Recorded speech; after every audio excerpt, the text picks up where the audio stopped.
Good morning. সবাই কেমন আছো? আশা করি সবাই ভালো আছো। তো আজকে বৃহস্পতিবার, এখন বাজে প্রায় 10টা। আজকে দুপুরে রান্নাবান্না করবো। রান্নাবান্না বলতে যা সিম্পল রান্না হবে, আজকে নিরামিষ রান্না হবে। তো চলো তোমরা দেখতে থাকো। প্রথমে ভাতটা বসিয়ে দিয়েছি, আর এদিকে কড়াতেও তেল দিয়ে দেব। আর এখানে আলুটা ভেজে নেবো আর সোয়াবিনটা ভেজে নেবো। আজকে নিরামিষভাবে সোয়াবিন আলু কষা করব। তো এটাই রান্না হবে। তো চলো তোমরা দেখতে থাকো। আলু আর সোয়াবিনটা ভেজে নিই। তো তেল গরম হয়ে গেছে, আর এদিকে সোয়াবিন আলুটা ভেজে নিয়েছি।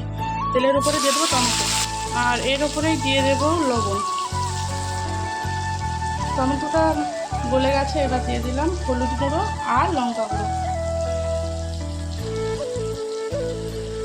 কিছুক্ষণ কষিয়ে নিয়ে এবার দিয়ে দিলাম আদা বাটা, জিরা বাটা।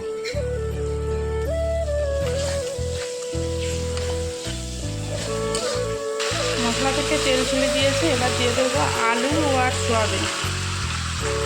তো দেখো কষানো হয়ে গেছে, এবার দিয়ে দিলাম জল।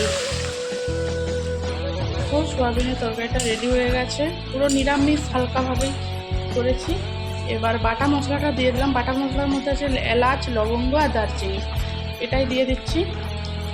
দিয়ে একটু মিক্সড করে দিয়ে দেবো ধনে পাতা। তো ধনে পাতাটা দিয়ে এবার নামিয়ে নেব।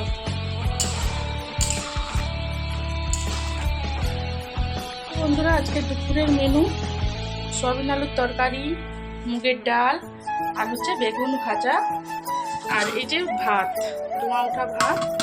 তো চলো খাওয়া দাওয়া করে নিই। সবাই ভালো থেকো, সুস্থ থেকো। দেখা হচ্ছে পরের ভিডিওতে। তো চলো, টাটা।